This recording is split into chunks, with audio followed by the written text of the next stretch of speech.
Better late than never, I guess. Let's talk about it then. Stoke City 1, Everton nil.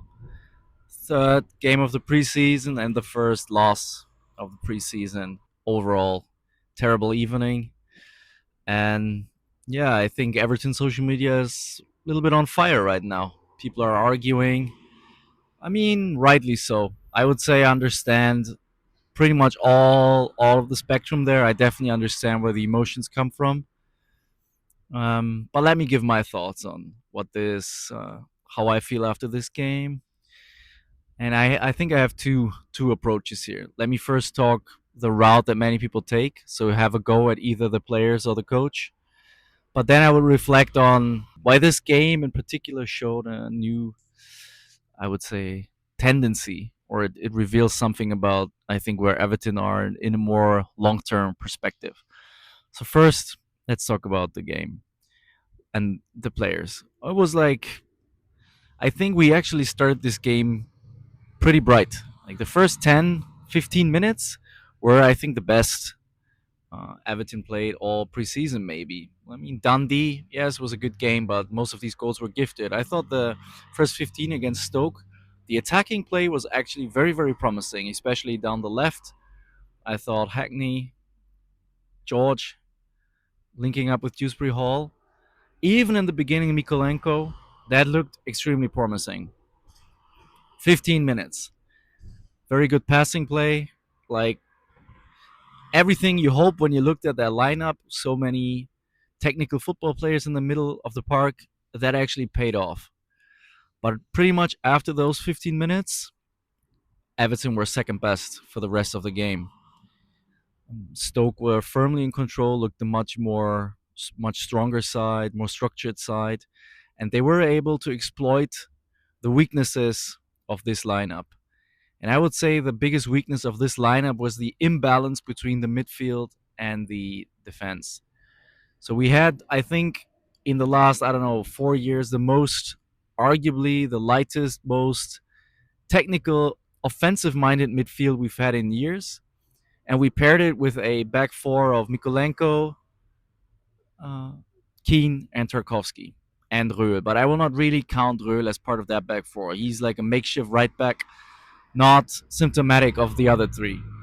So we have a back three, I will say, that used to play the old Everton way Everton played the last 3 or 4 years, which is, in any case of doubt, take a step back, sit deep, protect your own box. And then we had a midfield, which I would claim has exactly the opposite tendencies. Forward-thinking midfielders, and I think that combination of that midfield with that back four created a huge problem in the middle. So much space for Stoke to play through, no balance, and like, yeah, defensively the team was all over the place. In the first half, at least we still had something of an attacking counter, especially in the beginning, but throughout the half we had some attacking moments there. Again, George continued to look pretty good throughout the half. I thought Hackney was looked extremely good for his debut overall. The team was bad, but he himself, I think he looked very, very promising. I thought Armstrong again was with the ball was pretty tidy, and yeah, definitely on the left. Unfortunately, again on the right side, it has to be said, I want him to do so well, but that first half from Dibling was major concern. Big, big, big concern. Like nothing worked for him. He looks shy, disoriented. He completely off the pace, misplaced passes as well. I think he was trying, but nothing happened for him. And Röhl, yeah, was okay. Well, I think it was still his weakest game of the preseason. So yeah, first half defensively terrible already, but offensively at least something. And then second half it was all terrible. Nothing, like nothing positive except okay, maybe the last 10 minutes, last 15 minutes, we had some more possession, but didn't really create any meaningful chances. Had a couple of free kicks, but they went nowhere. And I think it was more down to Stoke ultimately leaving a foot off the gas and not seriously threatening us anymore. So overall, very bad preseason game. And let me talk about some standout performers in the negative column. So I mentioned the few ones that I would say got some form of credit from this game. Tyreek George, best of them for me, Hackney. Still okay in my opinion. Armstrong and the keeper Travers had a good game. Even though I hate his kicking, I thought Travers had a good game. And then in the okay column, I would put Merlin Röhl again as a makeshift right back. Yeah, he got rinsed a couple times, but at least going forward, he did something again. Had a couple good crosses, was able to show his athleticism. Still not a good game, but still okay. But now let's talk about the guys who were horrendous yesterday. Number one, I think, is in Everton. We have to start with Mykolenko. Comes in again, has a good 15 minutes, to be fair, but from then on, it was a horror show from him.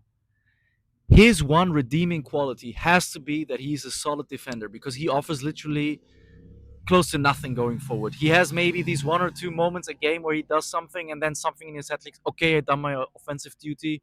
Now I can rely on what I'm more comfortable at, which is defending. But his defending yesterday was shocking. He got rinsed horribly by their right winger. I don't know his name, but like the nutmeg, that was like a career-ending, embarrassing 101 by Mykolenko, and he was clearly also main culprit in their goal. Nothing going forward, looked all over the place. Even before the nutmeg, like his positioning was bad. Like if he doesn't offer any that if he offers that type of performance on the defensive end, honestly, what arguments does he have left? Unbelievable. The guy signs a 3-year extension. His agent like makes these snide remarks about like, oh yeah, we as if they were having any kind of um strong position in the negotiations. Like they only extended because Everton is short on the left back. And let's be honest, there was no other club in for him. I've never heard any rumors about Mikolenko ever. So he got his contract extension, and his agent talks him up as if he's in some form of strong position, and then he comes back and stirs up this shit again. Terrible against Bolton, terrible again today. Asnu came on and was definitely not worse. Wasn't a good game from Asnu, but again he looked a little bit better than Mikolenko. In my opinion, Mikolenko has no arguments. Has to be second choice as it stands. Terrible performance. Horrible that we extended him. Could be another Michael Keane where we have this guy on relatively good wages and there's no club who's willing to pay remotely that, and we have to have him in our squad for 3 more years. I've been a big defender, but damn, Mikolenko offers absolutely no arguments for himself right now. Terrible performance. I wish we wouldn't have extended him. Next up on my list, Beto. What a shocking first half from him again after a shocking half against Bolton. He looks again 5 kilos heavier than the season before. His touch, like, absolutely disgusting. Everything about him. The few promising moves we had in the first half, they all came to an end with Beto. Like a wall where anything promised crashes. Absolutely horrible performance from him again. No game intelligence, no sharpness. Looks super heavy, leggy. I wish, like, if there's anything remotely true about rumors from other clubs, please accept. I accept anything. 10 million, anything. I will accept it. I would rather we sign another striker. Doesn't have to be super high profile. Of course, I wish. But if we don't have the funds, I will take anyone over Beto. Give me someone that has a little bit of a different profile. No, Beto, like, terrible performance again. So frustrating to watch. And then no threat either. Horrible. And then last on my list as the standout performers on the negative end, Tarkowski and Keane. Both of them shocking yesterday, in my opinion. Terrible partnership. Looked old. Looked immobile. No understanding of the game. Retreat when it's time to attack. Keane passive on the first goal. Tarkowski rinsed in the first half. Terrible long balls. I think notably none of his long balls connected, and makes me frustrated when he needlessly puts these long balls diagonals and they end up nowhere. He looks as well like his age is finally catching up to him. He has for me much more credit in the bank than Michael Keane, who should never be a starter for Everton. His first half of last season, in my opinion, deceived because he was terrible in the second half of the season. Starts preseason again in terrible, typical Michael Keane fashion. All four of them, dead weights yesterday, terrible performances. Nothing positive to say. And then, unfortunately, I have to mention him, Tyler Dibling, especially in the first half. At least in the second half, he had that one moment where, in my opinion, he created the best chance of the game, where he linked up with, I think, Barry, and then laid it off to Dewsbury Hall, who should score. But he was, unfortunately, again, passive in the first half, a non factor offensively. And this was the first game where I'm thinking he's starting to look like a real concern.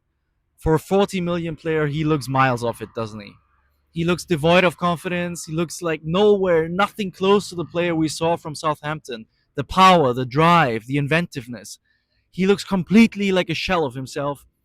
I don't know what it is. I assume it's a lack of proper man management. Everything I said in my video, I think he lacks an overlapping right back, offering him support, letting him drive into central spaces more effectively where he feels more comfortable. But damn, he looks a big concern. He looks miles ahead now. I saw Tyreek George is slightly ahead, but now after that, definitely Dibling has so much to do, and I don't know the solution. Some people online say we should loan him out. I don't think so. Like he's a 40 million player. He's one of our biggest assets. We have to do everything for Tyler Dibling to look better. He needs more chances, more man management. I don't know, a psychologist, some like senior players put an arm around him if Moyes doesn't do it. But damn, he looks a big concern for this Everton side right now. He on paper now he's our only right winger, and he doesn't look like he's ready to go. I don't know. In my opinion, we need to play him. He needs to play more minutes in preseason. He needs to find some form of confidence. We need to see a lot more from Tyler Dibling. That was extremely disappointing. Will I go as far as some fans who already say, "Oh yeah, he's shit"? Of course not. That's the easy route after like giving the most tangible outcome to your frustrations. Just saying people are shit. No, he's not shit. He's been a good player for Southampton. There's a reason we paid so much money. There was clear evidence. There's huge potential. What we see right now is not the Tyler Dibling we saw at Southampton. Yeah, we probably overpaid for him, but no, there is a much better version of that player in there, and we need to do everything to bring it out. Otherwise, that would be a disaster, a disaster of a transfer. Yeah. Okay, I think that's about it. What I want to say about individual players. I thought, yeah, maybe let's mention him. Dewsbury Hall, to me, a slight concern. I thought he was didn't look good against Bolton, and again compared to Hackney and Armstrong, he looked to me like the weakest midfielder. He has so much credit in the bag from last season, but I think it's fair to mention he didn't look that good. And from the substitutes, let me think. Anyone that stood out? Yeah, O'Brien. O'Brien also not great, and of course, Iruk Bunam again. After Bolton, again a terrible performance from him. Iruk Bunam plus that back four, recipe for disaster. He is not our number six. He does himself no favors with these preseason games. I don't think he should be anywhere near the starting 11 for this Everton side. Maybe he can be a squad player, but I don't think he's a number six. He's a weird case. Maybe to me he's a number eight type of midfielder, but the most defensive version of that you can ever imagine. He's a very with the ball, almost nothing to offer. Yes, he is athletic and he is a good defender in terms of one on ones, but no outlet, no nothing with the ball. Like he can only play extremely obvious passes, and whenever some form of technical capability is required, he will always fall short. So that's on the player front. But now let me talk about my main second point, which I think is maybe on the less negative side. I think this game was symptomatic where that Everton currently is a team at a crossroads, fully a team in transition, a team shifting from one identity to another without having any definite identity right now. I don't know what we are. Are we an attacking side or a defensive side? Are we a possession based side, long ball side? What is our style of play? We really don't have one. That's the more concerning element you can take from these games. You look at these games against Bolton and Stoke and you think a game should never look like that. The Premier League side should look much more dominant. The Premier League side should be much more on top. Yeah, maybe the Championship and League One side have some chances, like in a cup game, but they should never be the team that looks more more calm on the ball and has a better structure. But that's unfortunately what happened in both of these games. So we have a team. We are a team without an identity right now. But I think there's a reason why that is because we're a team in transition. What I said about the midfield and the defense, the disconnect there, I think, is the embodies that. We have a midfield which I think points to a new Everton compared to what we had the last year. An Everton side that is much more comfortable in possession, an Everton side that is more able to create against defensive minded teams. But then we have a back four that personifies the old Everton, and a back four that is only somewhat comfortable in a very defensive minded team, in a team that sits deep, is able to deal with crosses and plays long balls, so isn't tested on their footballing ability. We have a completely disjointed team right now because we have a squad in transition. We sign players that suit a new style, but we still have old players that like to play in the old style. The style is extremely personified under the Sean Dyche regime. We are a team in transition, and unfortunately, it seems like that transition management is not going well at all.